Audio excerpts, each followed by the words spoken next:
Alright guys, so this is the counterpart of the video we put out last night. This is top 6 Crucible offense teams. This is again chosen by the Patreon. This is what their big choice was. So I want to say out the gate, I am not going to lazy this list. I'm not just going to say Darkhold, Tangled Web, Unlimited, Gamma, Wakanda, right? I'm not just going to say the top 6 teams, because if you put all that on offense, you're going to have nothing on defense. You're going to get walked over efficiently wise. So in this list, we're going to talk about what I consider the top 6 defense teams, given that you have at least a couple of the ones that we had on our defensive list. So let's go ahead and jump into this, and we will start this off with number 6. And they've been holding pretty strong. I'm hoping they get a room bonus for them next patch. And we're talking about the Secret Avengers with Shang-Chi over Maria. They're a very, very strong team. A lot of their power comes from their built-in focus. Kestrel Ultimate having that 5,000% focus, as well as Sharon Carter on their ultimate. So they're going to strip their buffs, they're going to land their stuns, their slows, their defense down, and then they're able to ping people apart. So who does this team counter? They really, really, really mess up Underworld as long as there's no speed shenanigans. They get Taskmaster to go first. If you watched the last video, you know what I'm referring to. Uncanny, they walk over that team. You just want to make sure you target the magic first. Go ahead, hit magic with Kestrel's ultimate. You're going to peel her apart. Sharon Carter's then going to strip the Colossus of his taunt. Then you take out the Phoenix, and it just melts like butter. And then most Dadbro comps, unless the Dadbro team somehow found a way to go first, which could be with Zemo, could be with Zemo Red Skull, that kind of thing. Then you need to look out and look for a different option, probably. Now some soft counters. They beat Gamma in every room that's not the last room, Tales of Legends, stage 6. Unlimited, they do not come anywhere close to one-shotting the room, but after you've burned all of Rogue's abilities, you can go in there. Here's the caveat. If there's no Phantom X, with the increased focus, you can bypass that Age of X resistance boost, land some defense down, land the stun on Gambit. You need to stun Gambit. And from there, you're going to have some subs into this team that can actually make it work. And then you have the Young Avenger team. As long as you just focus out the Squirrel Girl, take her out, make sure she's not getting a bunch of energy, doing a bunch of shenanigans, you should be okay. Though it's not very efficient, you're going to take some damage. Yeah, Secret Avengers still hot on this list. Number 5. We're going to have Wakanda. Now, I wanted Wakanda to be higher because they're just so damn fast. The speed up that Shuri gives on her passive just gives this team that boost to really pop off quickly. And the reason they're on offense, not defense, is in big part because of the mirror matchup. And the mirror matchup kind of comes down to Killmonger. This ultimate here is just super, super strong. And if you can get your Killmonger to go first, you're going to win that mirror matchup a lot quicker than Young Avengers would, which is why Young Avengers didn't make it. So let's talk about that. For the mirror matchup, tunnel out Killmonger, you're fine. It doesn't matter if there's Black Panther with Million on there. It doesn't matter if there's Nakia. Nakia actually makes the match a lot easier. They're fine. Take out the Killmonger. You're going to strip his speed up. You're going to give him slow along the way from Black Panther having a striker attack. And you're good. You take out the Killmonger before he takes you out. You're done. They also destroy Infinity Watch. I know this is a matchup people don't really do often, but they do beat the Infinity Watch very comfortably. Now the real strength of Wakanda. Because a lot of the times Infinity Watch and Wakanda have seemed to be fallen into default offensive side. Against Hero Mutant teams, Wakanda doesn't give them a turn. Even against Astonishing X-Men, you hit the Bishop once, you turn your attention to Beast, and Killmonger goes and takes out everybody. Against that Underworld team we talked about in the last video, or any kind of Zemo team, you go before Zemo. And you can easily kill him on like Black Panther's turn, the second turn. And then you have speed up, your charge, you just destroy. And the same thing goes for Dadbro comps. Wakanda are just too fast, they hit just too hard in Crucible, they really peel it apart. Now for soft counters. Gamma team in every stage but stage 6, your Wakanda team can just peel them apart. Go directly for Red Hulk, take him out, and you're going to be good. The Uncanny team, I kind of think this is a hard counter, but I've seen people lose to it. It might be user error, but as long as you just focus out that magic, you're going to be good. And then Young Avengers. So Young Avengers counter Wakanda, but Wakanda does also soft counter Young Avengers. At certain levels of play, I know you've probably experienced this too, Killmonger just keeps pinging to the same targets, and then he just kills somebody and you're pulling your hair out. This happens because your Wakanda team in your control is less likely to push a Young Avenger to yellow. I'm not going to do it on purpose before Killmonger goes. And if you can accomplish that, target with Killmonger the person who you gave defense down to from Okoye, and just watch the magic. You probably want to do that to either Squirrel Girl, Kate, or Echo, and from there you'll peel them apart. So coming in at number 4, you're gonna have Undyne. Yeah, I wasn't sold on Undyne at first. I made that video and then I had to just swallow all my pride because, yeah, this team is the truth. They're super, super good. And a lot of it comes down to how they scale. So Zombie Iron Man's passive calls in mind control. It does reduce damage from the target who is mind controlled, but it scales off your enemy team. Doesn't matter your Zombie Iron Man red stars or yellow stars. I mean, it's nicer to have more, but it doesn't matter because if you take them against teams that have percentile damage like Darkhold or just hit super hard like Red Hulk in stage 6, he's doing all the damage for you. All right, so that mind control makes his team just great. And then you have focus on all of his abilities. So he's one of the very few characters that's going to land debuffs against hero mutant teams, against Darkhold with their inflated resistance, against Gamma, Hulk when he's taunting, stuff like that. He's one of the few characters that's going to land it.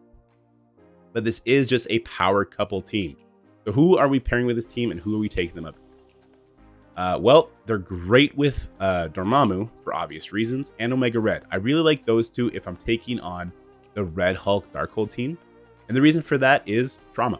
You want the trauma that Dormammu and Omega Red put out so that those bleeds stick, the ability blocks stick on these legendary characters in that stage 6. That just really peels these teams apart. Now, if I'm not doing the Red Hulk Darkhold team, I might be trying to do a Hail Mary attack that's limited. From there, I'm going to want my Secret Avengers. Now, the Secret Avengers with that inflated focus that we talked about earlier are actually able to control the Gambit, giving your Zombie Iron Man passive enough time to have Unlimited kill themselves. That obviously puts 2 of our top 6 teams together, so we're going to have some replacements, which we'll talk about in the video. If I'm not doing either of these teams and I want to just have a very quick win against a B tier team like a Underworld team, Astonishing, or an Uncanny team or something like that, I'm probably going to bring in my Dad Bros to pair with them. Just insane damage to work alongside them. You could have Raider on Hela. That'd be fine. I personally like Skirmisher because I'm normally taking them against Darkhold, so she lends more bleeds. But you could also do that. You could also do Eternals. Now, I didn't include it here because it can be very messy against one particular team. But Hela, Surfer, Zombie Iron Man with Eternals can take out some Tangled Web teams on a one-shot. Very, very rarely, especially if there's an Astonishing Tangled team, then it's an absolute no-go. Because Astonishing gets speed up and killing Greg, they run the Gambit, you lose, you die. So I didn't actually include that because I don't want to get yelled at in the comments. But yeah, Undyne make this list just as a power couple, which is very impressive. And then number 3, we're going to have Infinity Watch. And Infinity Watch guys are the OG Safeguard team, right? They spawn with Safeguard immunity. And I think this was a mistake by the developers. I think this overtuned the team to the point where they can't actually kick them out of the meta because not just the Safeguard and immunity, they have crazy control effects from Moondragon and Orlok. And they let them counter basically 90% of the teams that we see in Crucible, including one-shotting a lot of Tangled Web combos, which is kind of crazy, right? Tangled Web was supposed to be the new big bad of the Crucible scene. So who do they hard counter? Well, they destroy Underworld teams. The team I showed you guys in the last video with Zemo and Red Skull, Infinity Watch walks over that. Uncanny walk over that. The mirror matchup walks over that too. Just don't use Nebula ultimate turn 1. Wait till turn 2. You'll avoid the Adam Warlock stuns, and then you just win. Any kind of Death Seed combo, they're going to walk over that. Dad Bros teams, they're able to absorb the damage. Even though they'll lose their revives, they'll absorb that damage because the defense up with Safeguard, and they're going to be fine. They take control from there. As far as soft counters go, what we know about Tangled Web can be one shot, super dangerous. So if this is like a super soft counter. But yeah, they can survive that opening burst. What I do suggest if you're taking on Tangled Web teams, probably avoid the Astonishing X-Men team. That one's the most dangerous. And probably sub in Dormammu over Nebula here. I know people swear by Nebula, using her special to peel off charges. I've never had success doing that against scaled up Tangled Web teams. So maybe that is a perception error just from what I'm used to facing. So maybe keep that in mind. But yeah, Dormammu, he adds more control effects than Nebula does. That stun, his like full heal turn 2, magic. It can also beat Darkhold team. Now I would probably avoid Darkhold in stage 6 because Morgan can just one-shot Dormammu with a basic because of Tales of Legend. So yeah, that's kind of dangerous. But again, just because the control effects, because they can survive the opening burst with that safeguard, immunity, and defense up, they're really, really strong there. So yeah, Infinity Watch had to make this list coming in. And then number 2, we're going to have another power combo. And there's a reason they're in the premium orbs, guys. We're talking about the Eternals. Big part of the Eternals kit is simply their ultimates. Obviously, the turn meter rewinds. But what I want to draw your attention to is this 500% extra focus when Cersei's an ally, flipping all positive effects. That really increases the value of the Eternals team in this Age of X meta, where the enemy hero mutants are getting 500% resistance. That's obviously helpful there. But in most cases, I'm actually not using Eternals against hero mutant teams. They can destroy most hero mutant teams, but their value comes in stronger matchups. So the Eternals can absolutely beat Gamma in any room that's not stage 6 the most comfortably. So we talked about Wakanda can do it, we talked about Secret Avengers can do it, but those are soft count, pretty sketchy. The Eternals, on the other hand, again, not stage 6, you go in with Eternals, Doom, Red Guardian, and Star-Lord. You shove Red Guardian in the corner, Icarus adjacent to him, and then you wait. You do not Icarus ultimate turn 1. You wait until Doom has done his ultimate, you make sure a Gamma person is within striking distance to Icarus ult, and then you can clear the board. It's very, very efficient, but just not in stage 6. I can't stress that enough. In stage 6, you will lose if you try that matchup. It's just too dangerous. So yeah, you beat Gamma, which is great. And then they have some soft counters. Now, I put Dormammu here as a soft counter, but in truth, most Dormammu teams that don't include like the big 3, a Tangled Web, an Unlimited, or a Darkhold, Eternals can actually very easily one-shot it. So say you have Dormammu, or Wakanda, I should add. Say you have Dormammu with Young Avengers, Dormammu with Astonishing X-Men. Well, because of Icarus's increased focus, and if you pair him, say, with somebody like X-23, who gets more speed than Beast and more speed than Squirrel Girl at those health triggers, you're going to be able to peel those revives off and just destroy them. Absolutely destroy them, which is very cool. So take it with a grain of salt. You got to kind of know how the Eternal matchups work, how the other stages are working depending what rooms you're in. But Eternals can absolutely rip apart Dormammu. Then you have the Tangled Web. Tangled Web is a very, very tricky one. You need to do a burner attack first. That's why it's a soft counter. And you also need to be kind of wary of how big 2099 is and how big your Loki is. Because in this matchup, you would want to take Eternals, you want to take Loki, you want to take X-23 probably again, and Spider-Woman as well. Because Spider-Woman can land that ability block on the Spider Weaver, because she's going to go first.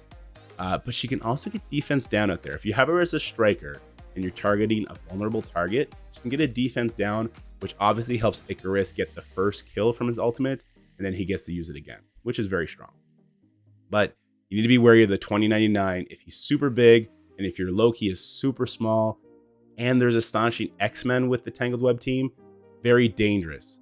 What could also happen is 2099 could put ability block on Cersei, and again, very dangerous. But because you've brought in Spider-Woman, you can get an ability block on Spider Weaver and hope you survive till turn 2. Not likely, but you could hope, I guess. Not likely, but it could happen. And then you have Unlimited. Now, I would never suggest that Eternals with any kind of team can one-shot Unlimited or even safely clean it up. But if your opponent put Unlimited on with a pre-taunt, or if your opponent put Unlimited on without Phantom X, you could bring in Eternals with Dad Bros, Loki, or if there's Phantom X, don't bring in Loki. Loki Cersei falls apart.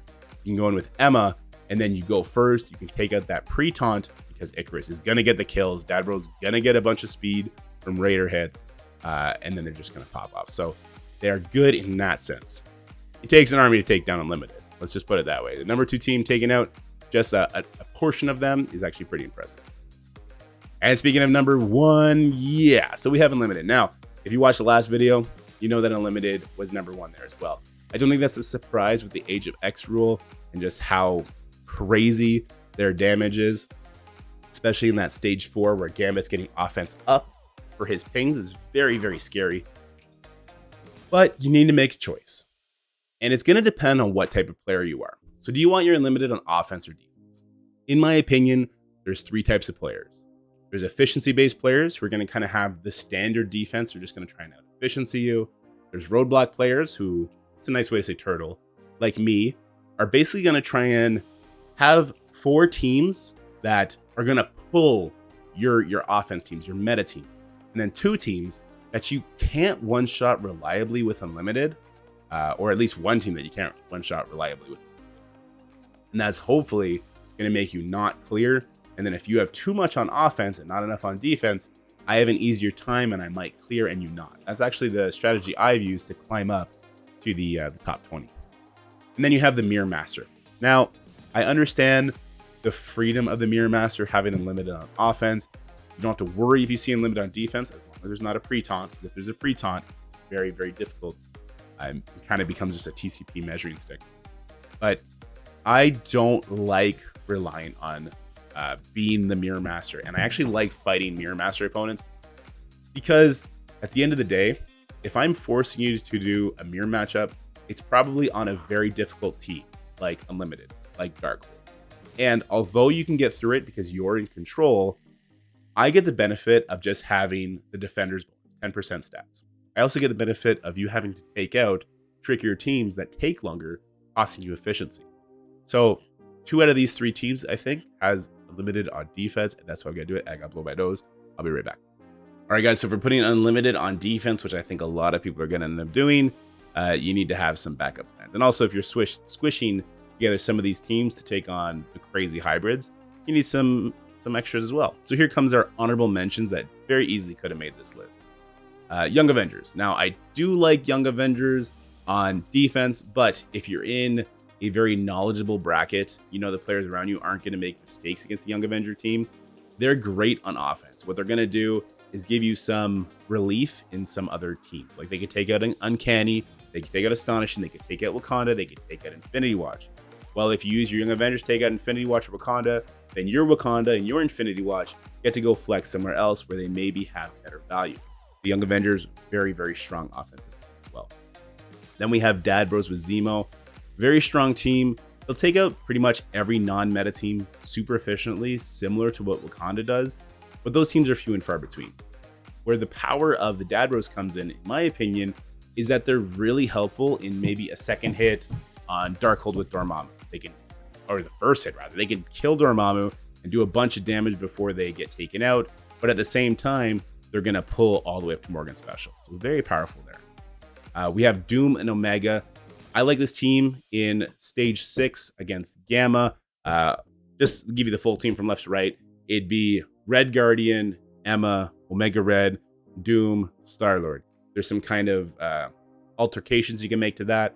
If you put Doom beside Red Guardian, because you know the enemy Red Hulk's not going to one-shot you, you could do that, and then you don't need to bring Emma. You can put Phoenix in there. There's a couple different alterations, but the idea is the percentile damage from Omega Red can beat up Red Hulks. Yeah, I've done up to 400k punch-ups. I've also lost those, but in every single match, I take out these 7 Red Star Red Hulks, and then I get an easy cleanup on the other end, and that's kind of a win in some cases. And that obviously gives you some relief if you're taking out some of the teams we talked about in the top 6, because neither of these characters made it, except for some hybrid versions. And then you have Uncanny. Uncanny is just like a very, very strong hammer. They get beat up Astonishing teams. They can take out Gamma in stages 1 through 5. I've also seen them work in stage 6, but it's a lot rarer. And they demolish Young Avengers, like super, super easily demolish Young Avengers. So these are some teams you can use, have in your back pocket if you need to hybrid some of your best teams, or if you just want to have more options in case you have a failure. And that's it for our list, guys. I hope you enjoyed it. I hope you have great success in your last 2 weeks of Crucible, which starts today. And hopefully everybody can climb up 1 ranking before the end of the season. Bye for now.